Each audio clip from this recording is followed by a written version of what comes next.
Il y a aussi cet aspect de stop, regarder les chiffres, on s'en fout, toi tu sais ce que tu veux, tu sais ce que ton contenu vaut, il faut s'en détacher. Et c'est vital aussi pour continuer à fournir un contenu qui nous ressemble au final.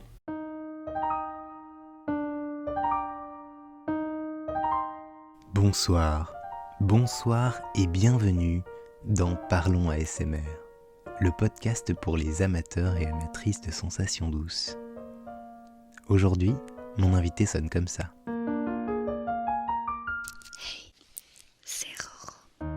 Cette invitée m'a fait le grand plaisir de m'accueillir chez elle pour cette interview en toute décontraction, où l'on a entre autres parlé de comment elle concilie son double métier d'infirmière et de créatrice ASMR, de sa vision du milieu aujourd'hui, de sa pose, de son rapport avec les marques, des sens, de ses rêves ou encore de sa routine ASMR.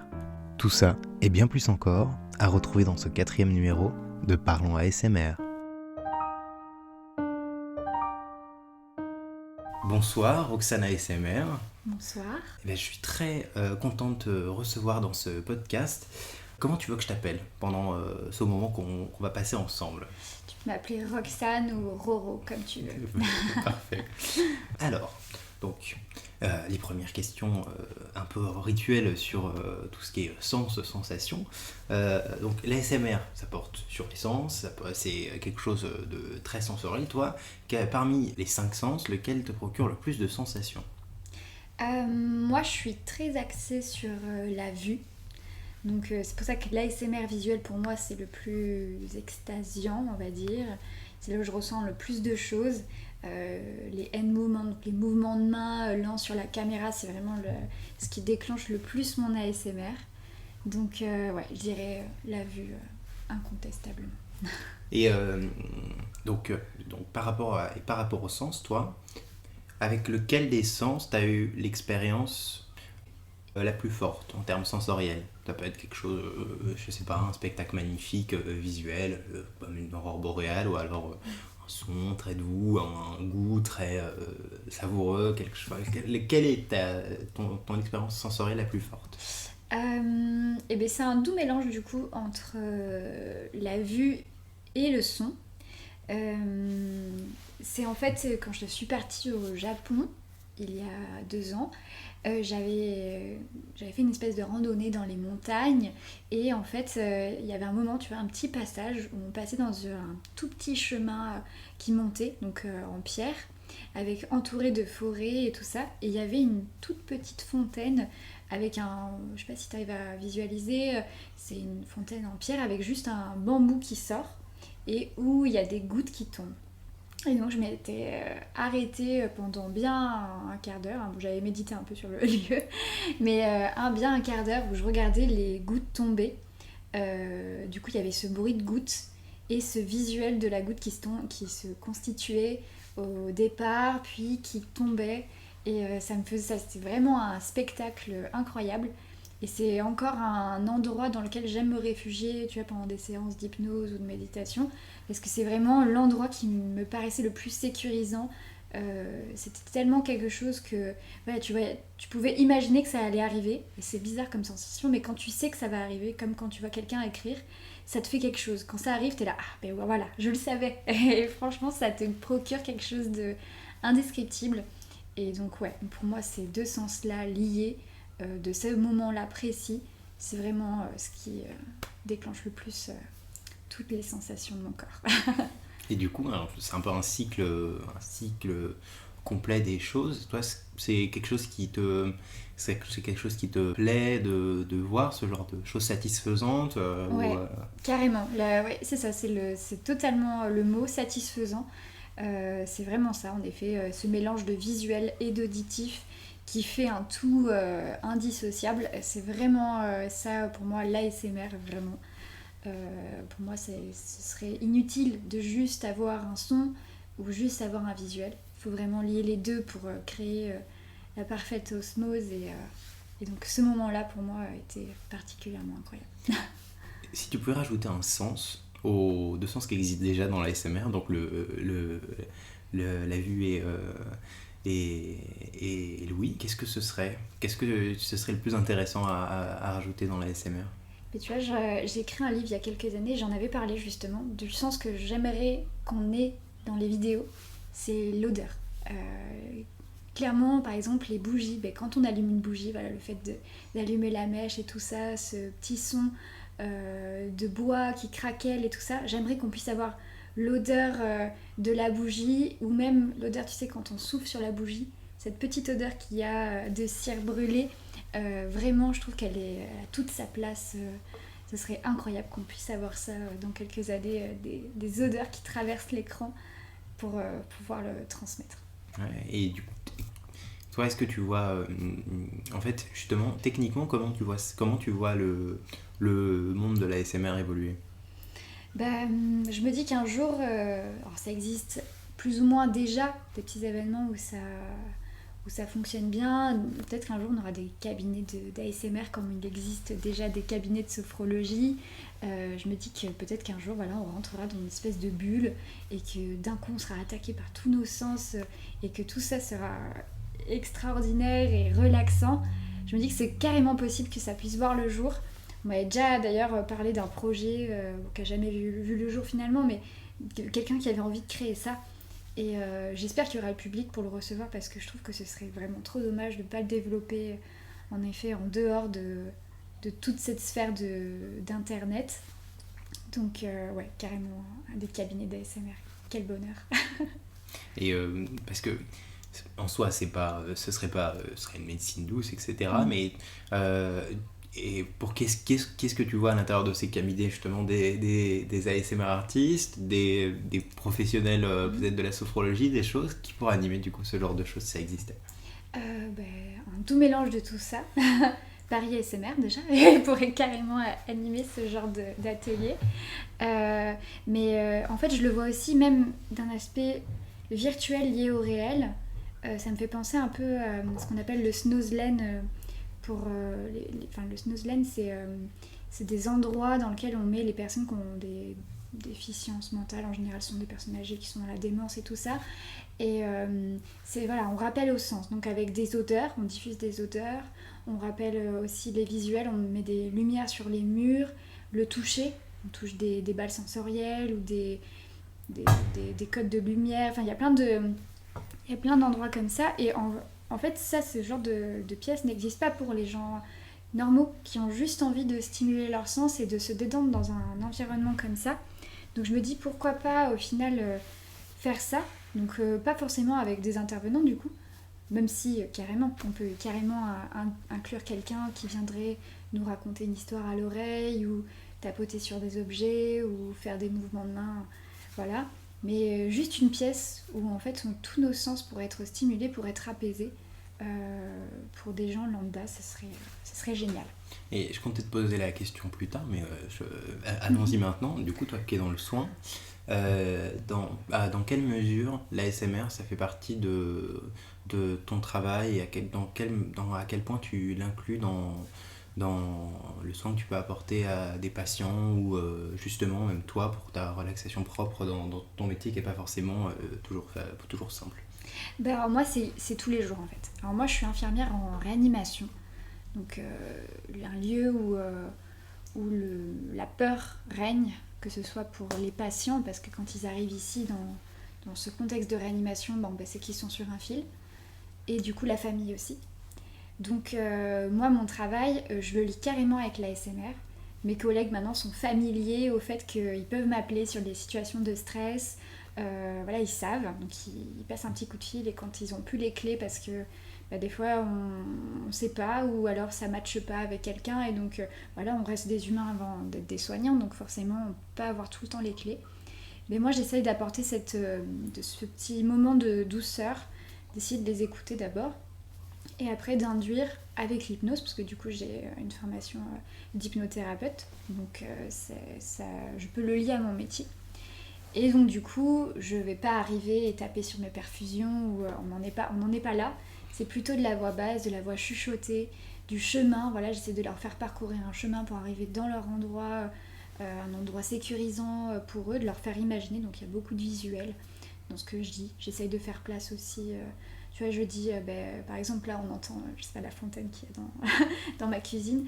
Je lui dirais, voilà, vous entendez ce son d'eau. Tu vois, j'essaye d'inclure l'environnement pour qu'il s'en saisisse et que tous les sens soient stimulés pour qu'au final, le cerveau, un peu perdu dans tous ses sens, puisse s'éloigner d'un quotidien anxiogène. Donc, en fait, ça a une place énorme dans mon métier. Et c'est aussi pour ça que pour moi, je ne peux pas arrêter d'être infirmière ou arrêter d'être ASMR artiste, parce que tout ça se lie formidablement bien. Donc voilà, c'est comme ça que je fais. Et pour toi, est-ce que c'est quelque chose du coup qui va t'aider justement à toi à décompresser ou est-ce que c'est quelque chose du coup maintenant que tu associes à plus systématiquement à ton travail, du coup tu t'en détaches un peu, c'est quoi maintenant? C'est quoi ta position justement par rapport à ça? Moi j'ai la chance de faire du coup 2 métiers, d'être sur YouTube et Twitch et d'être infirmière à l'hôpital, qui sont tous les deux des métiers passion. Donc au final j'ai l'impression de jamais travailler dans ma vie. Donc au final et en même temps je lis. Le fait de faire de la SMR pour moi, c'est comme prendre une pause pour moi. Je sais que c'est un moment de détente quand je vais tourner une vidéo ou faire un live, je sais que c'est un moment de détente pour moi. C'est comme quelqu'un irait faire un jogging. Moi, je suis pas très sport. Je vais plus être là-dessus. Et donc, du coup, au final, même de faire ça du coup dans mon environnement de travail, entre guillemets, c'est un moment relaxant aussi pour moi. Donc, tout aussi important au final que de prendre une pause café. J'aime prendre une pause ASMR dans ma journée à l'hôpital. D'accord. Du coup, pour en revenir un peu du coup à ton quotidien, parce que là on parle du coup de ton travail, ta vie de tous les jours. Toi, au quotidien, c'est quoi le son qui te détend le plus et dans quelle situation tu l'entends et à quelle occurrence? Alors, il y a plusieurs sons qui me font du bien dans le quotidien. Alors déjà, on l'entend peut-être pas au micro, mais il y a le ronronnement de mon chat Holmes qui est juste à côté, qui est hyper relaxant pour moi. Alors, d'entendre mes animaux heureux, je suis heureuse. On l'entend très souvent sur mes live Twitch parce qu'il a tendance à être très câlin. Du coup, il saute sur mes genoux et là, du coup, tout le public de Twitch peut profiter du concerto de Holmes. Donc ça, c'est très relaxant pour moi. Plusieurs fois par jour, j'amène Milo dans la forêt en bas de chez moi. Et donc là, c'est pareil. Le bruit des feuilles, on revient toujours à ce visuel lié à l'auditif, mais ce bruit des feuilles, des pas lents, ou des pas de Milo, un peu moins lents, sur les feuilles, c'est hyper relaxant pour moi. J'adore la nature et tout ce qui l'entoure, donc forcément, c'est un endroit aussi qui me plaît. Donc ces deux sons-là, j'adore. Et après, des trucs un peu plus bateaux, tu vois, quand je suis à l'hôpital, j'aime bien entendre le bruit des claviers. Les claviers d'ordinateur, c'est hyper hypnotisant, je trouve aussi, sans forcément avoir le visuel pour le coup. Juste entendre les gens taper à l'ordinateur, je trouve ça trop génial. Bruit de la respiration de quelqu'un. Voilà. Je suis très stimulée par tous mes sens depuis toujours. Donc c'est vrai que chaque son va forcément faire écho chez moi. Pas toujours dans le bon sens, mais cela ça fait un vrai écho. Et justement, pour beaucoup de gens, quand ils vont à l'hôpital, ce qu'ils remarquent le plus, c'est l'odeur de l'hôpital. Et qu'est-ce que ça t'évoque? Parce qu'on est encore justement dans tout ce domaine ASMR là, parce que justement avec l'odeur, c'est beaucoup, ça remémore souvent beaucoup plus de choses, parce que aujourd'hui on a un environnement assez aseptisé sur les odeurs, donc dès qu'on arrive sur une odeur différente, ça marque. Toi, qu'est-ce que ça t'évoque, toi, cette odeur d'hôpital, cette chose? Alors moi j'ai la chance de travailler dans un service qui est relativement neuf. Il a moins de 4 ans je crois, donc j'ai pas encore les odeurs du vieil hôpital. J'ai de la chance pour ça. Après on diffuse pas mal d'odeurs dans l'hôpital, surtout de l'amande poivrée. J'adore cette odeur, donc heureusement pour moi. Il y en a qui trouvent ça très entêtant, moi j'ai pas ce problème. Mais du coup, pour moi c'est pas dérangeant. Après j'avoue que t'as des odeurs plus sympas que d'autres quand tu travailles dans le soin. Mais moi c'est pas quelque chose qui me dérange outre mesure. Puis alors, maintenant en plus avec cette période de Covid, les masques sont là. Et les masques nous protègent de pas mal d'odeurs bizarres. Donc ouais, moi ça ne me fait pas, ça ne m'est pas dérangeant. D'accord. On en revient à la question un peu rituelle, mais quelle a été, toi, ta première réaction à l'ASMR? Voilà. Étrange. Donc moi, la ASMR, je l'ai découvert quand j'étais étudiante. Mhm. Et donc du coup, au début, je connaissais pas la ASMR. J'avais juste tapé vidéo de relaxation sur Internet. J'étais tombée sur des vidéos très lambda de bruit de nature, voilà, de trucs au final qu'on peut retrouver facilement, de musique relaxante. Et pas forcément du coup d'endroits d'ASMR à proprement parler. Et en fait, à un moment, j'ai vu une vidéo d'hypnose. Je cliquais dessus. Bon, je trouvais ça bizarre parce qu'il parlait très très proche du micro, mais c'était pas encore du chuchotement. Et après, j'ai vu des vidéos ASMR. Je crois que les premières que j'ai vues, je ne sais plus si c'était Flo, donc Paris ASMR, ou si c'était Nicolas ASMR Relaxation. Ça remonte un peu. Et en fait, je me suis dit, bah, qu'est-ce que c'est que cette affaire? Je comprenais pas du tout. Alors, au début, j'ai cliqué, j'ai dit, mais c'est trop bizarre, j'ai quitté. J'ai eu peur, j'ai dit, c'est trop bizarre, qu'est-ce que c'est? Et au final, j'y ai repensé, j'ai dit, mais quand même, c'est étrange. Donc, j'ai été revoir, plus par curiosité que parce que j'y avais pris goût au départ. Donc, je suis repartie, j'ai réécouté, voilà, là, j'ai découvert Sandra, j'ai découvert Gentle Whispering, voilà, un peu les pionnières de l'ASMR, que ce soit français ou anglophone. Et au final, j'y ai pris goût. Mais ma première réaction n'était pas trop avantageuse envers la ASMR. J'étais plutôt effrayée. Et, et concernant l'ASMR en lui-même, c'est-à-dire ta première réaction d'ASMR en gros, ce qu'on appellerait voilà, la sensation d'ASMR, les tingles, tout ça. Ouais. Toi, si tu la ressens, quelle a été justement ta première réaction ou que tu as pu associer après à Ouais. l'ASMR, tout ça? Bah, du coup, je pense on doit avoir un peu tous la même réponse, parce que moi, j'avais l'impression d'être seule au monde avant, d'être toute seule à ressentir des frissons et tout ça. Et en effet, j'avais jamais posé de mots avant de découvrir ça en étant étudiante. J'avais jamais posé de mots sur ces sensations-là. Et moi, c'était hyper jeune, hein. Je sais même pas si c'était pas au CP ou que je regardais mes camarades colorier au final. C'était vraiment ces moments-là, ou alors je me souviens à un moment aussi dans le bus pour aller en voyage scolaire. J'avais une copine qui faisait, des mouvements de doigts sur son jean. Et son jean changeait de couleur, enfin pas de couleur, mais je sais pas si c'était pas du velours, et du coup ça faisait un tracé. Et du coup, je regardais ça et je me souviens que je m'étais endormie. Je m'en souviens très bien parce qu'elle m'avait réveillée et je bavais. Donc ça, je m'en souviens très bien parce que ça m'avait foutu la honte. Mais c'était vraiment ça qui m'avait endormie, quoi. C'était le visuel de regarder ses doigts bouger sur un tissu, quoi. Donc au final, ça remonte. J'ai l'impression de dire que c'est depuis toujours, quoi, que je suis attentive à ça. Et toi, est-ce que du coup tu aurais une Madeleine de Proust un peu sensorielle, tu vois, un souvenir sensoriel qui te ramène à l'enfance? Bah, j'en ai beaucoup. Déjà quand je marche dans la nature, ça me rappelle forcément. J'ai grandi dans la forêt landaise. Et mon papa a des chevaux et on a toujours été dehors au final depuis toute petite. Donc marcher dans la forêt pour moi c'est beaucoup beaucoup de souvenirs. La pluie sur les Velux de ma chambre quand j'étais petite. Donc là la pluie, le tapping, tout ça, ça me rappelle beaucoup mon enfance. Le chuchotement pour moi c'est carrément les histoires que me racontait ma mère pour m'endormir. Donc je pense que ouais, moi j'en ai plein des Madeleines de Proust au final, plein de souvenirs qui peuvent remonter. Mais ouais, je dirais plutôt la nature quand même. Mhm. Et du coup, dans toutes tes activités, donc aujourd'hui, qui ont aussi un sens justement avec la relaxation, avec l'ASMR, etc., le soin, toi, tu penses que ça te vient d'où justement cette chose-là justement dans le partage du soin, de justement donner son temps aux autres, etc. Ça te vient d'où, tu penses?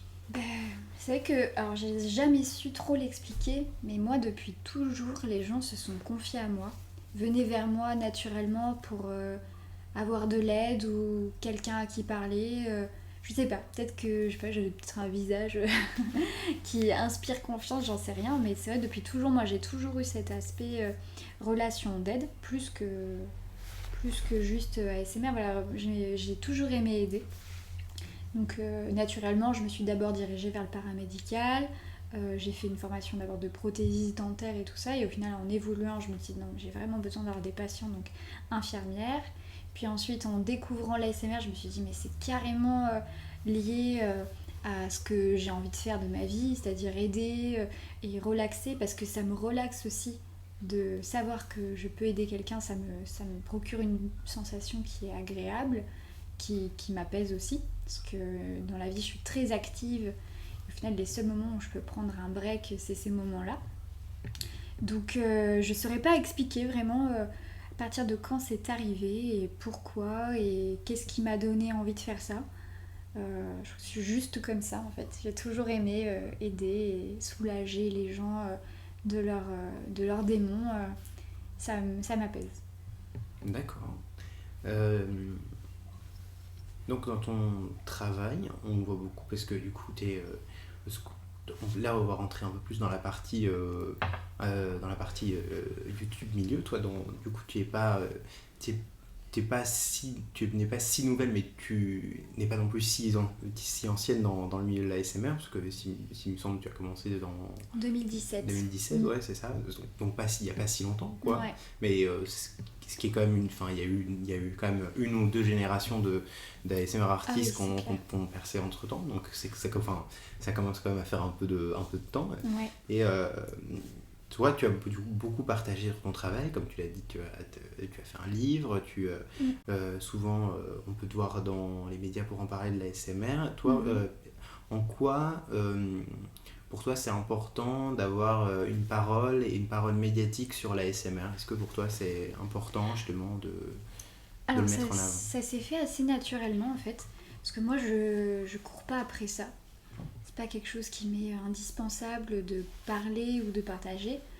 Je remarque, c'est vrai qu'il y a beaucoup en général qui viennent m'interroger. Alors je sais pas si c'est parce qu'ils veulent m'interroger moi ou qui cherchent quelqu'un et que moi je suis sans arrêt sur mes DM. Donc forcément je vois les propositions presque tout de suite. Donc, et en général je réponds favorablement.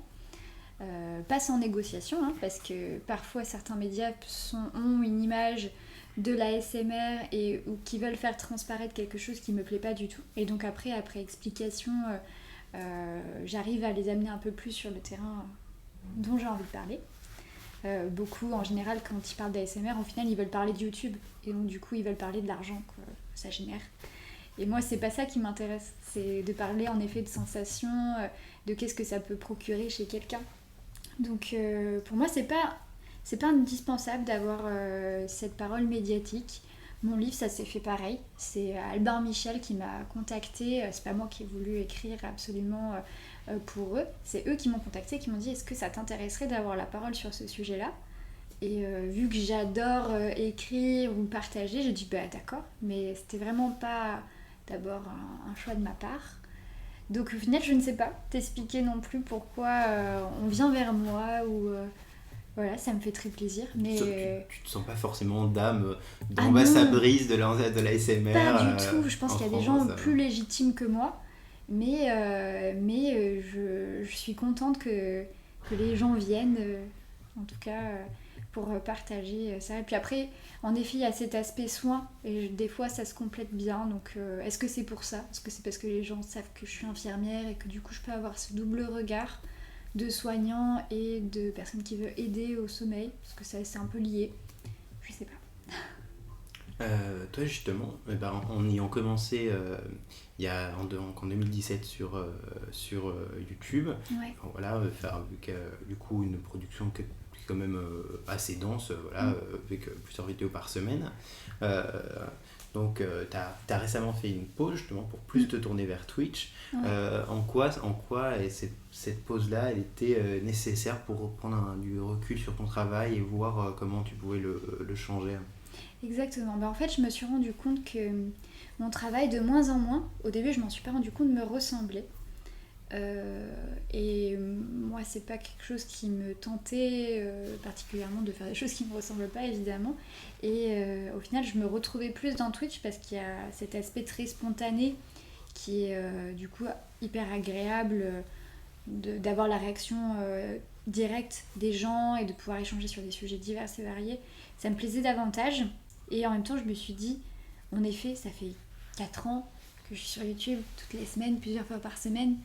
Est-ce que j'ai pas envie de prendre un peu de recul, de prendre une petite pause pour moi, chose que j'avais jamais faite au final.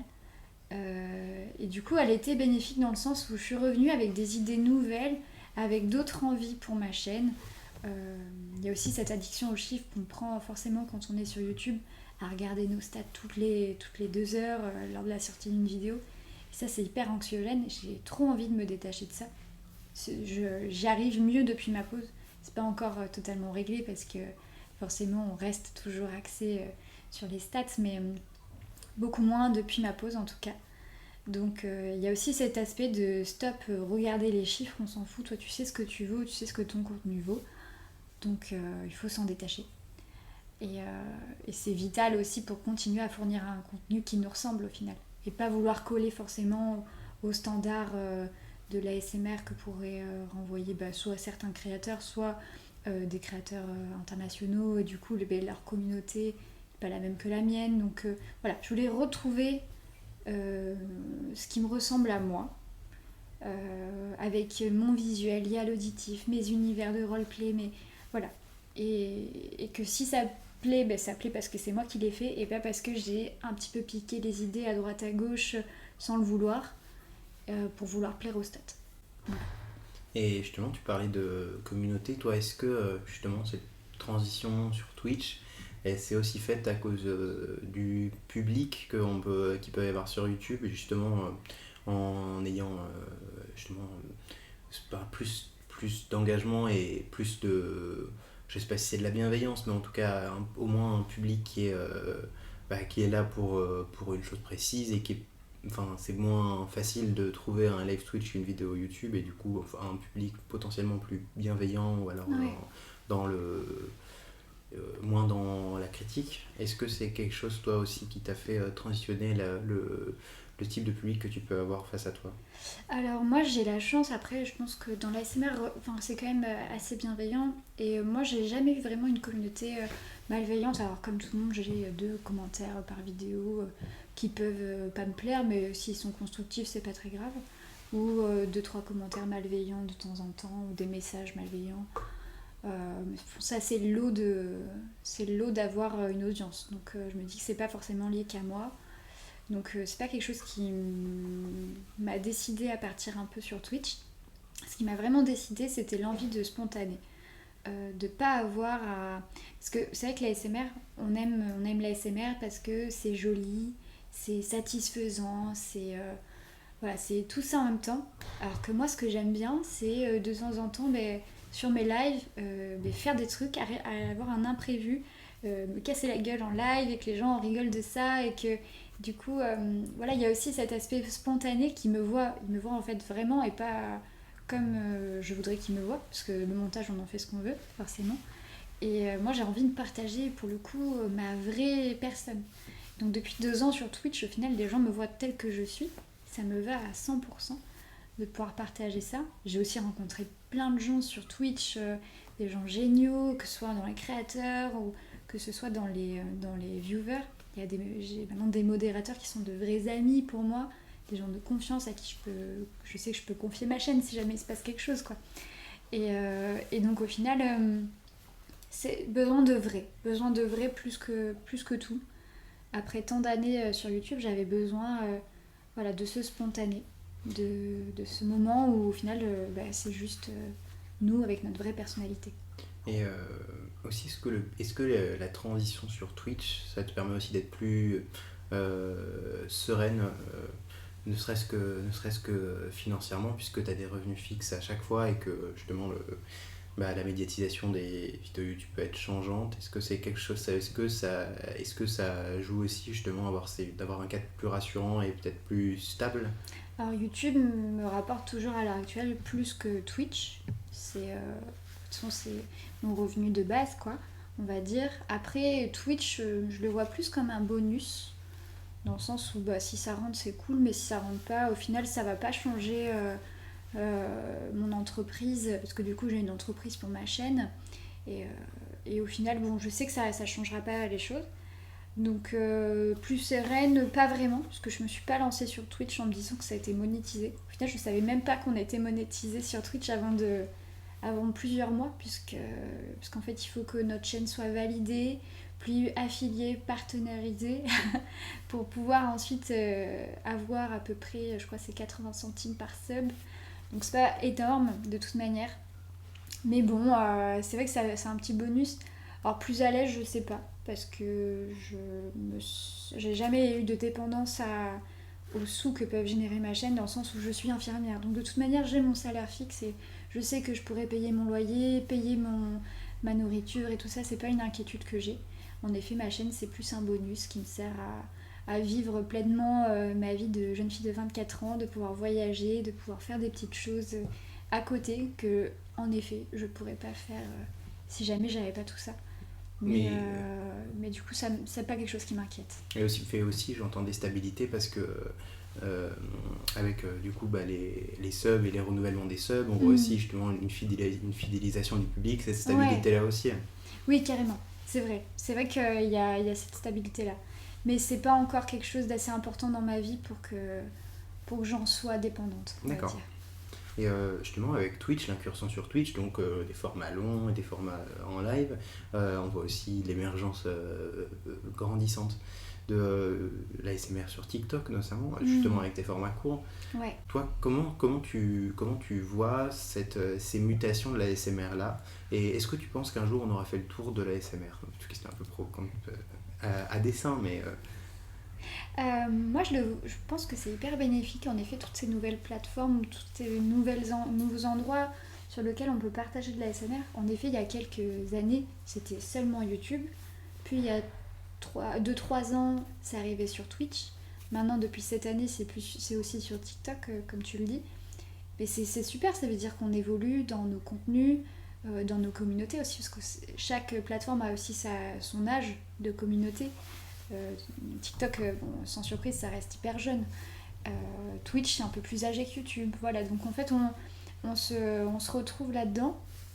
Et moi, je trouve que ça peut permettre, alors je ne sais pas parce que j'ai pas le savoir absolu, mais ça peut permettre en effet que l'ASMR ne soit jamais terminée, qu'on n'en fasse jamais le tour, parce qu'on fait évoluer sans cesse nos contenus selon les plateformes sur lesquelles on diffuse. Donc j'espère que ce sera jamais fini. Après, je me dis que le manque de sommeil et l'envie de s'endormir rapidement, c'est pas d'hier, et que l'ASMR apporte une réponse, et que si on disparaît dans 5 ans, il y aura encore des gens qui ont envie de s'endormir avec notre ASMR. Donc pour moi, c'est impossible que ce soit un jour terminé, sauf si on trouve un moyen miracle à lutter contre nos insomnies. Et je crois que ça, c'est pas universel encore. Et justement, toi, est-ce que pour toi, quel est le... Bon, au-delà du médical qui marche toujours très bien, est-ce que pour toi, l'avenir de l'ASMR, il se trouve plus vers une mutation lifestyle avec une personnification toujours plus grande des créateurs et créatrices d'ASMR? Ouais, je pense que de toute façon, l'ASMR, c'est... alors, il y a des gens qui vont dire l'ASMR, c'est juste les sons, les visuels, et c'est pas le créateur. Je suis pas d'accord. Au final... les gens ils regardent parce qu'ils ont confiance en nous. C'est le fait que nous on leur amène de notre personne qu'ils nous font confiance pour les aider à s'endormir. Donc en effet, personnaliser avec des chaînes plus axées lifestyle ou plus axées, je sais pas, nourriture, de l'ASMR food, quoi, c'est génial.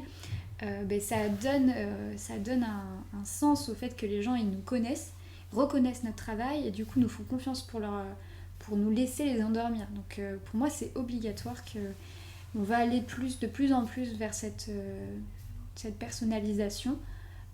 L'ASMR jeux vidéo, incroyable, je trouve ça trop génial de pouvoir lier à ça. Et donc je pense que plus on va mélanger les contenus, que ce soit... Il y a des gens qui font de l'ASMR humoristique, mais je trouve ça trop ouf aussi. Plus on va mélanger les contenus pour nous ressembler à la personne qui fait ce contenu, plus ça va être top dans le sens où vraiment, pour le coup, on est sur quelque chose de personnalisé, avec quelqu'un qui nous reconnaît dans notre personnalité, quoi. Selon toi, est-ce que ça va du coup devenir véritablement une sphère d'influence à part entière? Tu vas avoir des influenceurs ASMR, Ouais. justement, plus avoir ce côté-là, notamment présent sur les réseaux sociaux, Mm. quelque chose de plus accru ou... Alors c'est déjà un peu le cas, je trouve, depuis bien 2 ans en tout cas. Il y a vraiment des influenceurs ASMR, je le vois ne serait-ce que avec les partenariats qu'on peut nous proposer, quoi. On nous fait des partenariats maintenant liés au sommeil, quoi. C'est génial. Les marques ont compris qu'on existait et qu'on avait un moyen de communication sur des gens qui avaient ce besoin de sommeil. Donc oui, je pense qu'en effet, on va aller vers ça, mais toujours avec notre petite personnalité, notre petit plus. Pour certaines, ça va être plus la beauté, en effet. Donc je pense qu'on va voguer vers cet influenceur ASMR. Je suis sûre que ça va se développer encore plus, quoi. On le voit d'ailleurs, hein, les marques de plus en plus, même les grosses marques. Moi, j'avais travaillé avec Disneyland. Enfin, j'étais là, mais comment Disneyland peut connaître de un l'ASMR et en plus avoir envie de partager sur ce sujet. Il y a Ikea qui avait fait une pub ASMR, KFC, enfin voilà. Donc en fait, on a compris que c'était un moyen de diffusion, qu'en plus ça captait l'intention de voir quelque chose de satisfaisant, doux, chuchoté.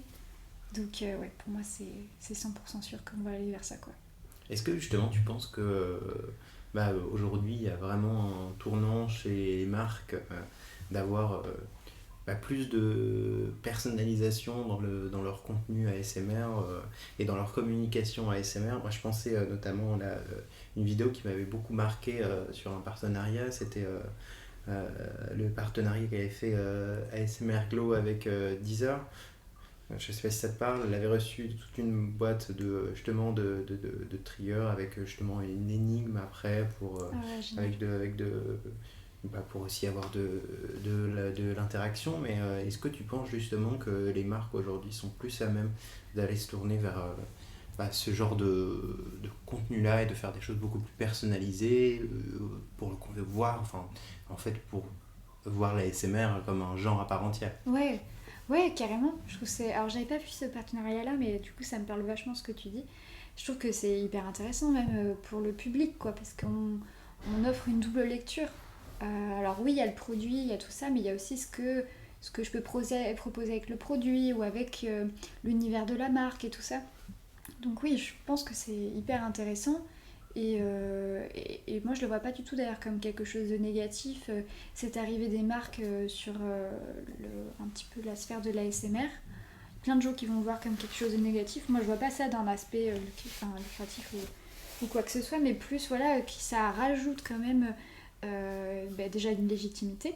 Voilà, on existe et on mérite peut-être d'exister, puisque forcément ça peut faire parler, ça peut faire vendre, mais bon, ce serait secondaire, mais voilà, ça stimule quelque chose chez nous et voilà, c'est légitime pour moi.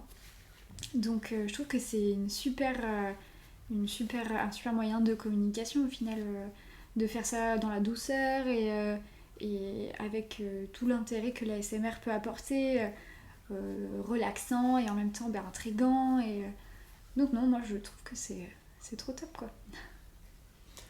Des questions plus techniques sur du coup, ta pratique de l'ASMR en tant que telle, en tant qu'auditrice d'ASMR. Mhm. Toi, comment t'écoutes de l'ASMR? Est-ce que, parce que dans les précédents entretiens que j'ai pu faire, beaucoup de créateurs et de créatrices ASMR ont dit du coup de pas écouter d'ASMR pour s'endormir, voire ne pas en écouter du tout. Mhm. Toi justement, c'est quoi ta position vis-à-vis de l'ASMR en tant qu'auditrice? Est-ce que par exemple, tu vas regarder pas de vidéos francophones, ou alors, ou est-ce que tu vas regarder que des vidéos mais pour te divertir? Enfin, où est-ce que tu en es par rapport à ta vie d'auditrice en ASMR? C'est vraiment c'est une bonne question parce qu'en effet, où est-ce que j'en suis, c'est vrai s'il y a une évolution. Parce que quand j'ai commencé à en écouter, c'était chaque soir, c'était vraiment rituel. Chaque soir, chaque soir, chaque soir, j'en avais besoin, quoi. Et maintenant, pour m'endormir, genre, je suis plus stressée, j'ai plus ces problèmes de confiance en moi dans le sens où je vais pas réussir mes études ou tout ça. Donc j'ai moins ces soucis d'insomnie ou d'induction à l'endormissement. Parce qu'en effet, je suis d'accord qu'il faut pas dormir avec de l'ASMR. Pour moi, c'est un moyen comme une tisane, quoi. C'est une bonne induction. Mais dès qu'on sent qu'on va s'endormir, on coupe parce que notre cerveau, il a besoin de calme pour dormir la nuit. Il n'a pas besoin d'entendre quelqu'un tapoter sur nos oreilles. Mais maintenant, du coup, j'en écoute comme pour m'accorder une pause dans ma journée. Typiquement, quand je suis de garde le matin, très tôt, je suis fatiguée, du coup, quand je rentre chez moi dans l'après-midi, j'ai envie de prendre une pause, pas forcément de faire une sieste, mais juste un moment calme, où je veux que ce soit que pour moi. Donc du coup, là, je mets mon petit ordinateur à côté de moi, je mets pas d'écouteurs, moi.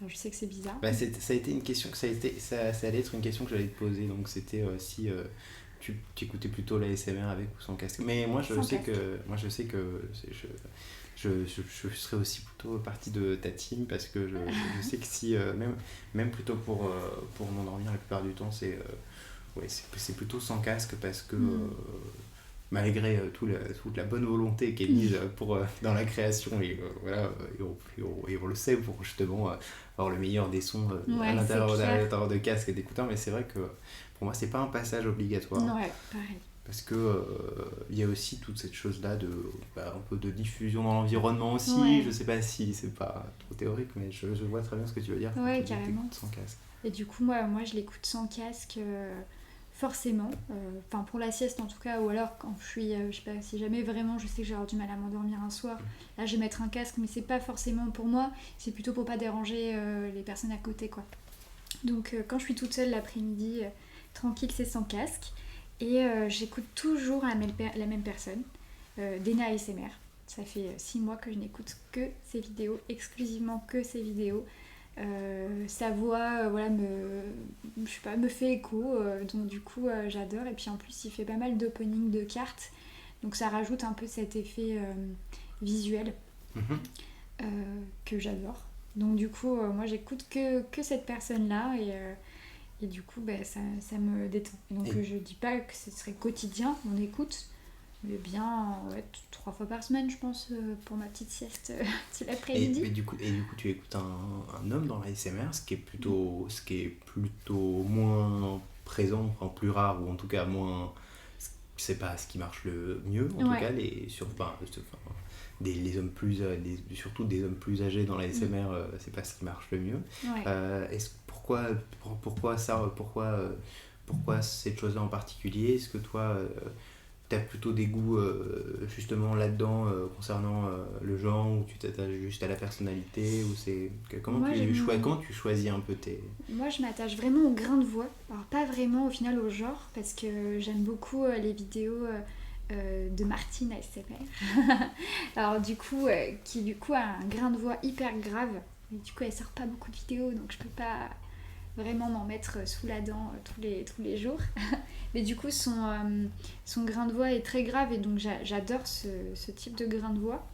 Et après du coup Dena il a une voix très grave aussi, donc je trouve que c'est plus ça, différent du genre, quoi. Mais vraiment le grain de voix pour moi c'est trop important, et lié du coup au visuel qu'on va pouvoir apporter dans les vidéos, parce qu'il y a des créateurs ou créatrices qui ont des voix graves, mais où je retrouve pas forcément ce visuel apporté, donc du coup je vais être un petit peu moins dedans, quoi.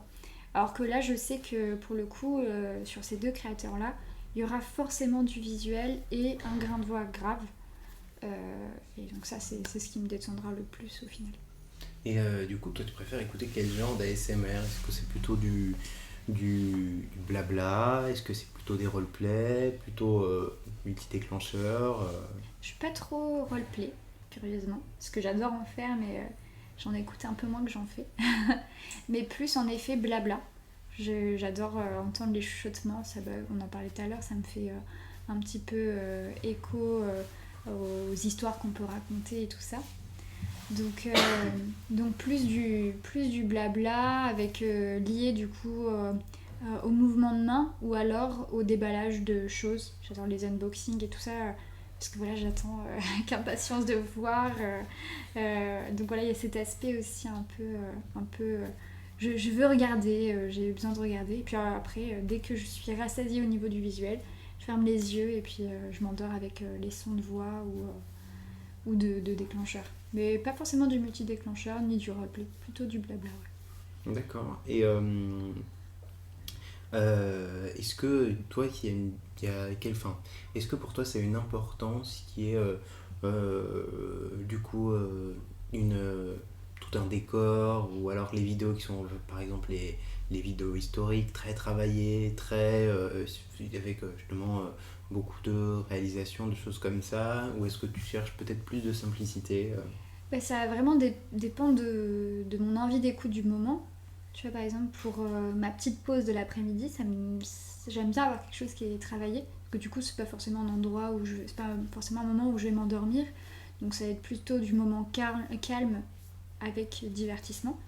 Donc là, j'aime bien lier les deux. Mais par contre, si je sais que là, je veux juste dormir, une simple vidéo, sans trop de travail, sans trop de montage et sans trop de décor, ça me dérange pas du tout, quoi.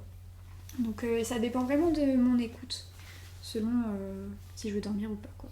D'accord. Et du coup, est-ce que tu aurais, tu en as déjà dit deux, mais est-ce que tu aurais trois chaînes à peut-être recommander aux gens à écouter 3 chaînes. Alors, il y en a plein en fait que j'adore, mais bah, du coup j'ai dit donc Dena et Martine. Paris ASMR parce que c'est un ami et que j'adore. Colomba ASMR. ASMR Low. Non, il y a vraiment beaucoup de chaînes au final qui sont hyper qualitatives et que j'aime et tout ça. Mais du coup, c'est vrai que je suis toujours un peu sur les mêmes chaînes. Moi, j'ai une difficulté aux changements qui sont un peu. J'aime bien voilà, pas trop bouger de mes habitudes, tu vois.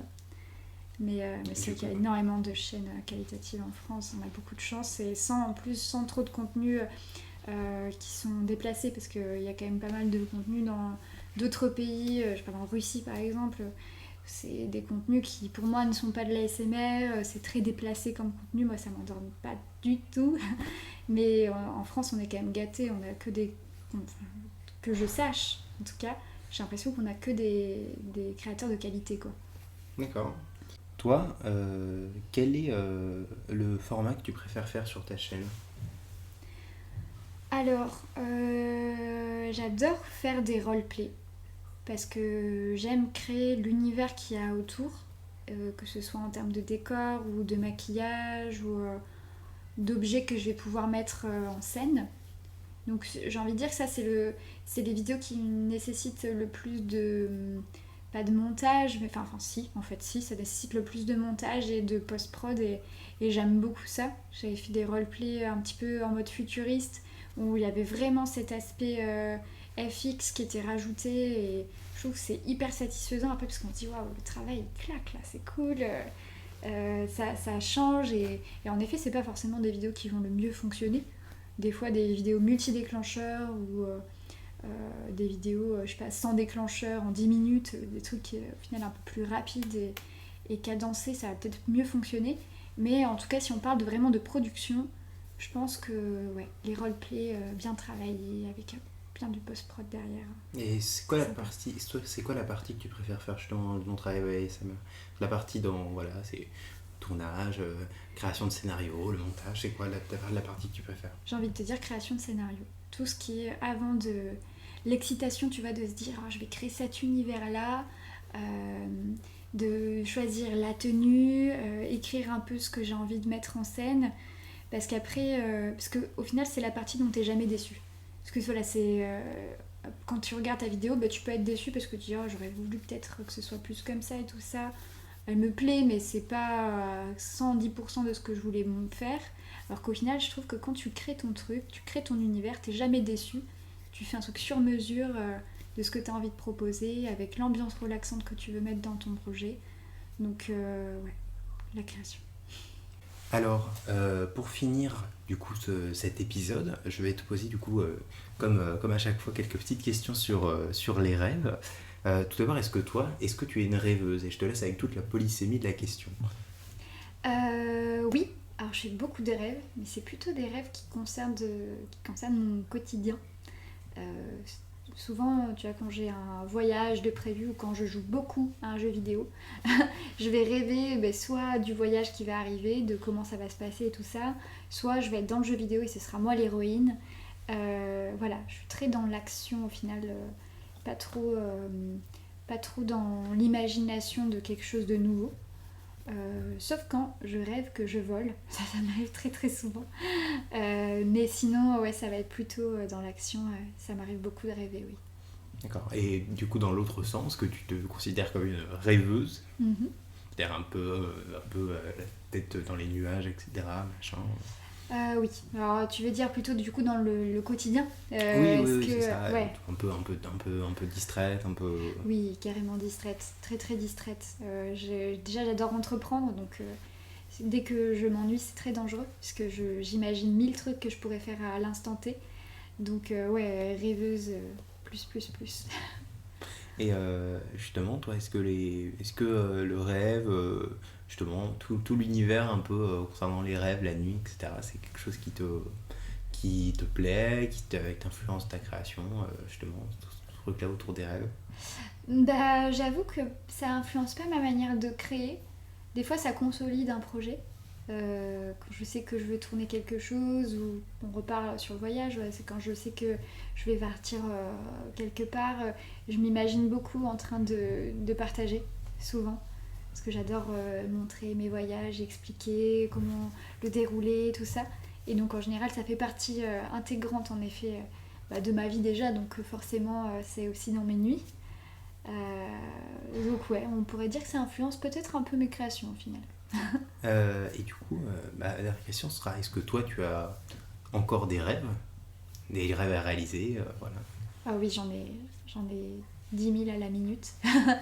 Ouais, déjà, je rêve de pouvoir, si un jour les frontières peuvent réouvrir de partout, je rêve de voir le monde encore partout, pouvoir habiter, j'ai pour projet de partir habiter au Japon quelques mois, donc ça c'est mon rêve ultime à réaliser, ça fera une case de plus à cocher sur les choses réalisées. Donc ouais, il y a quand même encore pas mal de choses à faire, donc oui, plein de choses à rêver. Et parfait alors. Merci beaucoup Roxane d'avoir pris part à cet entretien. Voilà, j'espère que ça t'a plu. Oui, c'était génial, merci beaucoup. Et avec grand plaisir. Voilà, moi je vous laisse avec l'outro et je vous dis à très bientôt dans un prochain numéro de Parlons ASMR. Merci. J'espère que cet épisode vous aura plu. Vous pouvez le retrouver ainsi que tous les précédents sur toutes les plateformes de podcast type Spotify, Deezer, Apple Podcast ou autres. Vous pouvez aussi retrouver toutes les références citées dans cette vidéo dans la description. N'hésitez pas à me dire en commentaire si vous avez aimé cet épisode et surtout qui est-ce que vous aimeriez voir à la place de Roxane à mon micro. Merci de votre écoute, une très bonne soirée, une très bonne journée et à très bientôt dans un prochain passage ASMR. Je vous embrasse.